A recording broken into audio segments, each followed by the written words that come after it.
السلام علیکم ورحمۃ اللہ وبرکاتہ۔ بسم اللہ الرحمن الرحیم۔ کچھ روز پہلے، شاید اسی ہفتے کی بات ہے، میرے پاس ایک نان مسلم کا میسیج آیا۔ بہت سارے نان مسلم کو میرا نمبر مل جاتا ہے، وہ میسیج بھی کرتے ہیں، کال بھی کرتے ہیں۔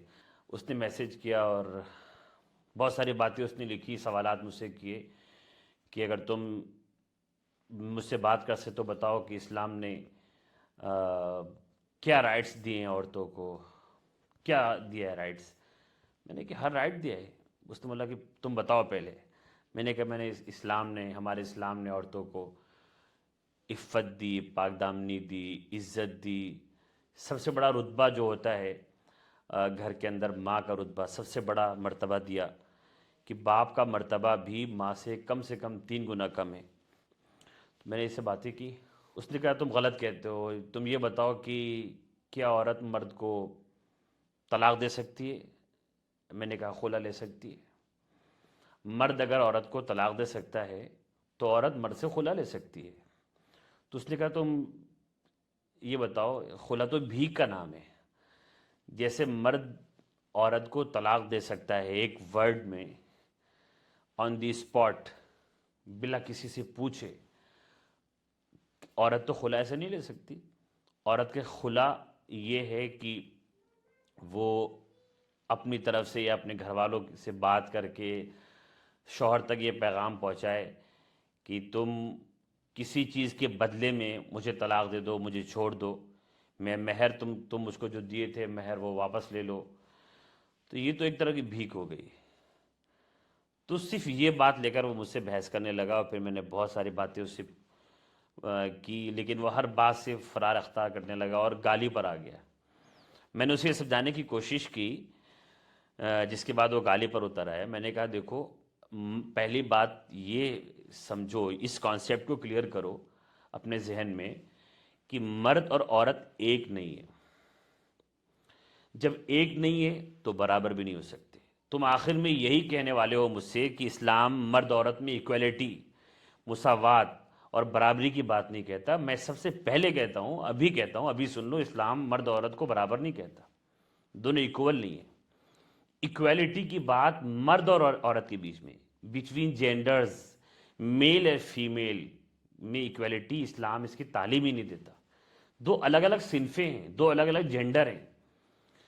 ہاں تم یہ کہو کہ ظلم کرتا ہے اسلام، انجسٹس کرتا ہے، تو اس سے انکار ہے۔ اسلام انصاف کرتا ہے، جسٹس کرتا ہے۔ ایکویلٹی یہ ہے کہ ہر ایک پہ ایک طرح کی ذمہ داری لاد دینا، ہر ایک پہ ایک طرح کے احکامات لاگو کر دینا، یہ تو ظلم ہے۔ لوگوں کی صلاحیت، کیپیبلٹیز الگ الگ ہیں، ہر شخص برابر نہیں ہے، تو پھر برابر کی ذمہ داری کیوں تھوپ رہے؟ ایک چھوٹی سی مثال میں لوگوں کو دیتا ہوں۔ 2 بھائی ہیں، ایک کو میں نے 4 روٹی کھانے کو دی اور ایک کو صرف میں نے 1 بوتل دودھ دیا۔ آپ برابر دور سے دیکھ کے بولو گے، سن کے بولو گے کہ یہ غلط کیا، اس کو بھی 4 روٹی دینی چاہیے جس کو دودھ دیا تھوڑا سا بوتل میں۔ جب لیکن آپ قریب آ کے دیکھو گے، مجھ سے پوچھو گے، تو میں آپ کو بتاؤں گا کہ ایک بھائی جو تھا وہ بڑا تھا، وہ روٹی کھانے والا تھا، دوسرا بھائی وہ چھوٹا تھا، وہ دودھ پیتا بچہ تھا۔ دودھ پیتے بچے کے ساتھ انصاف یہ کہ اس کو دودھ ہی دیا جائے، روٹی نہ دی جائے۔ چھوٹے بچوں کو ایک ہی روٹی دیا جائے، بڑے کو 4 روٹی کھانا تھا، وہ اس کو 4 روٹی دیا۔ اس کا مطلب ایکویلٹی ہر جگہ صحیح نہیں ہے۔ ہاں، ذات پات کے بیچ میں، الگ الگ دھرموں کے بیچ میں، رائٹس کے اندر ایکویلٹی صحیح ہے، لیکن جینڈرز کے بیچ میں ایکویلٹی، یہ کائنات کو جس نے بنایا ہے، جس خدا نے، جس بنانے والے نے بنایا ہے، تمہارا جس دھن پر تمہارا بلیو ہے، جو بھی کریٹر ہے اس کا، جب اس نے الگ الگ بنایا ہے سب کو، انسان کو الگ بنایا، بندر کو الگ بنایا، شیر کو الگ بنایا، جانور، پرندے، چرندے، سب کی غذائیں الگ رکھی ہیں، سب کے تقاضے، سب کے رائٹس الگ الگ ہیں۔ تو مرد اور عورت میں بھی تھوڑا سا فرق ہے۔ پھر مرد بچہ کیوں نہیں پیدا کرتا؟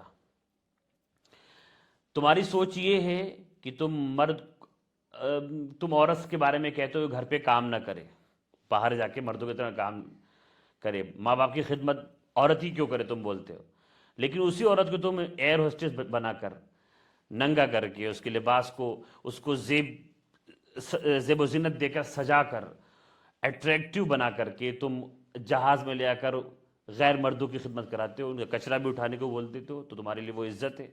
اپنے ذہن کو صاف کرو، برین کو واش کرو۔ اس واقعے سے سنانا میں یہ چاہتا ہوں کہ بہت سی مرتبہ غیر لوگ جو ناسمجھ لوگ ہیں ہمارے کسی ایک شرعی حکم پر اعتراض کرتے ہیں تو ہم بیک فٹ پہ آ جاتے ہیں. بیک فٹ پہ نہیں آنا ہے، فارورڈ کھیلنا ہے آگے بڑھ کر، کیونکہ ہم کہیں بھی غلط نہیں ہیں. ان الدین عند اللہ الاسلام، سارا دین اللہ کی طرف سے ہے. اللہ نے جو بتایا، اللہ کے رسول نے جو بتایا، اور اللہ کی بات اور اللہ کے رسول کی باتوں سے سمجھ کر امت کے علماء نے جو بتایا، جو دراصل اللہ اور اللہ کے رسول کی ہی باتیں ہیں، وہ سب اللہ کی طرف سے، وہ غلط نہیں ہو سکتی. ایک طرف اللہ ہے، ایک طرف انسان کا بنایا ہوا قانون، دونوں میں کوئی کمپیریزن نہیں ہے، کوئی مقابلہ ہی نہیں ہے، کوئی تقابل نہیں ہے. آپ ڈٹ کر بولو کہ بالکل میں صحیح ہوں. اب آپ کے پاس جواب اگر نہیں ہے تو بولو کہ ٹھیک ہے، میں کسی سے پوچھ کے بتاؤں گا، میں دھرم نہیں جاننے والا ہوں. آج کل ایسا ہوتا ہے کہ لوگ ایمان اور اسلام اور دین کی حفاظت کے چکر میں بہت سے ہمارے شرعی مسئلوں میں بیک فٹ پہ آنا چاہتے ہیں کہ ہمارے دھرم میں ایسا نہیں ہے، ہاں ہمارے یہاں ایسا نہیں ہے، ہاں مندر میں بھی جانا چاہیے، مسجد میں بھی جانا چاہیے. آج کل مورتی پوجا کرنے والوں کا جوش چرم پر ہے، بہت ابل رہے ہیں لوگ. تو ایسے بہت سے جو کمزور مسلمان ہیں وہ تھوڑا بیک فٹ ہو رہے ہیں. ٹھیک ہے، آپ کسی سے بدتمیزی نہ کریں، آپ برداشت کریں، صبر و حکمت سے کام لیں، لیکن آپ کو بیک فٹ پہ نہیں ہونا ہے. آپ کو کوئی اسلام کی خامی قبول نہیں کر لینی ہے، دین میں کمی برداشت نہیں کرنی، کم سے کم دل میں تو برداشت مت کرو.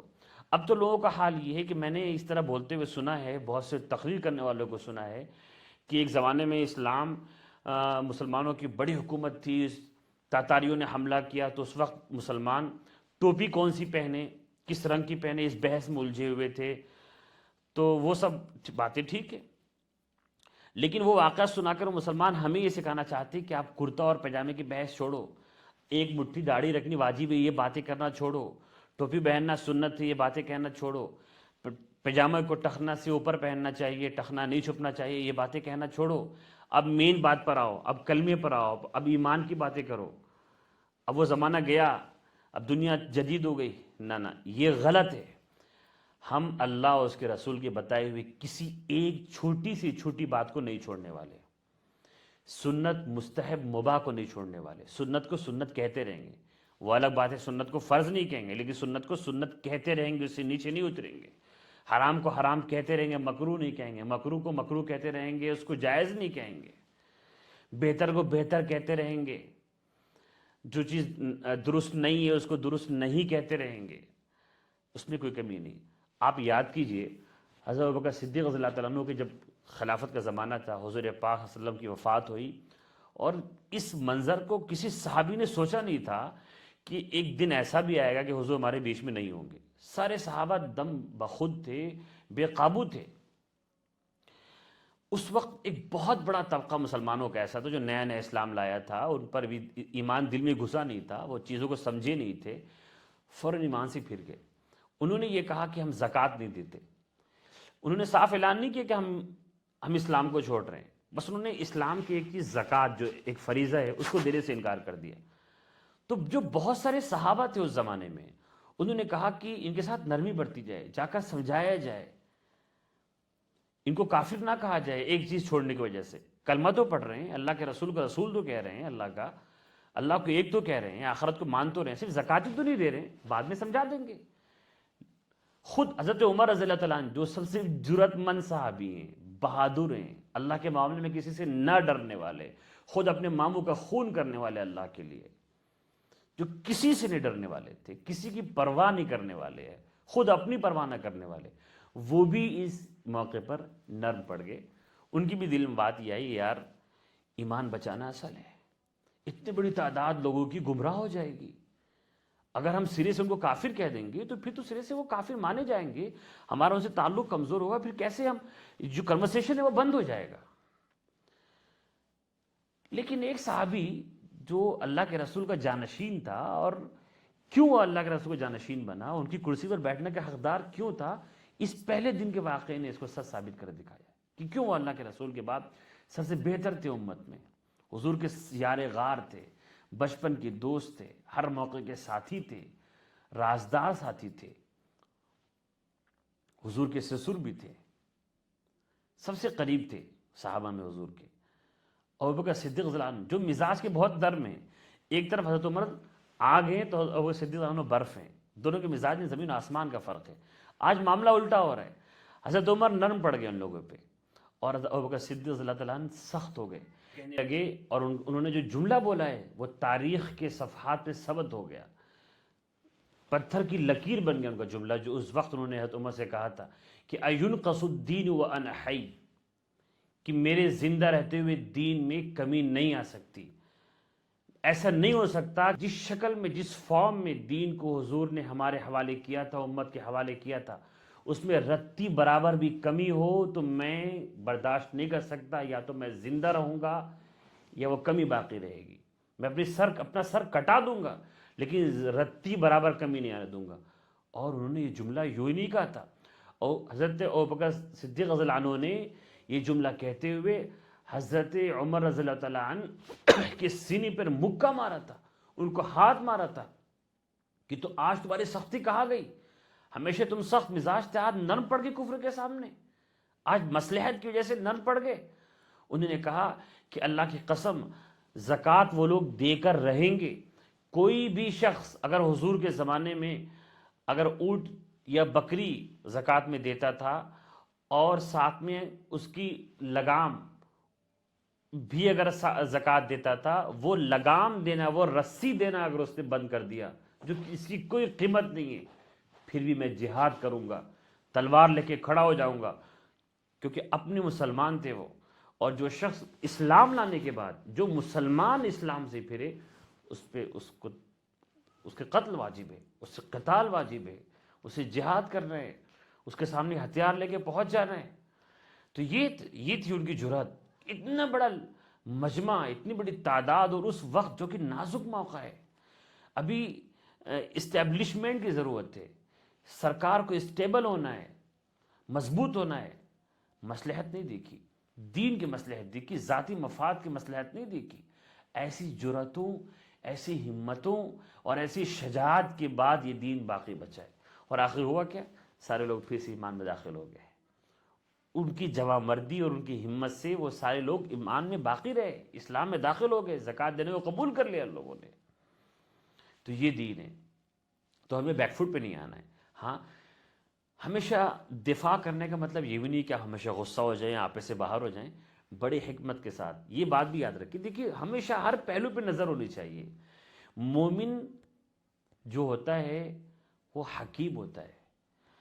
حضور فرماتے ہیں اتقوا فراست المومن، مومن کی فراست ایسی ہے کہ ساری دنیا کو ڈرنا چاہیے، اتنا سمجھدار ہوتا ہے، اتنا باریک بھی ہوتا ہے، ہر پہلو، ہر ایسپیکٹ سے دیکھنے والا ہوتا ہے۔ کہیں ایسا نہ ہو کہ حق کو کا دفاع کرنے اور حق کو پوری زور کے ساتھ آپ اس کا ڈیفینس کرنے کے چکر میں آپ کوئی بہت بڑی شریعت کا بہت بڑا حکم نہ چھوڑ رہے ہوں۔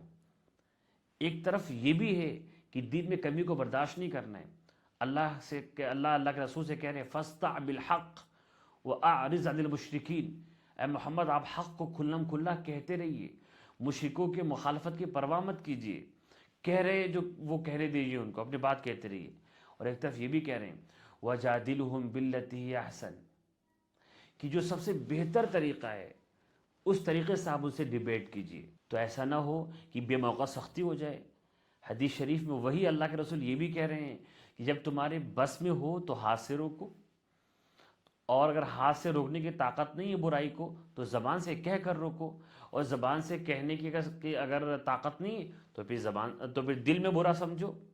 دونوں پہلوؤں پہ نظر رکھتے ہوئے کہ آپ کی کیا حیثیت ہے، آپ دلائل کے میدان میں ایسے مضبوط ہیں، آپ کے پاس علم ہے، تعلیم ہے قرآن و حدیث کی، تو آپ ڈیبیٹ کریں اور اچھے انداز سے ڈیبیٹ کریں، سامنے والا آپ کی دلائل کو سنیں۔ دونوں پہلوؤں پہ نظر رکھنی ہے۔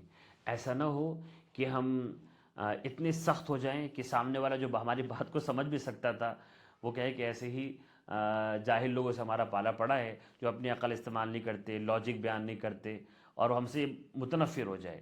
اور ایسے بھی ہم کمزور نہ بنیں کہ خود ہمارا شک میں مبتلا ہو جائے، سامنے والا سمجھے کہ ہم تو جیت گئے، ان کے پاس دلیل نہیں ہے، اسلام رہبانیت کا نام ہے، ان کے پاس کوئی لاجک نہیں ہے، بس ایسے ہی مانتے چلے جا رہے ہیں۔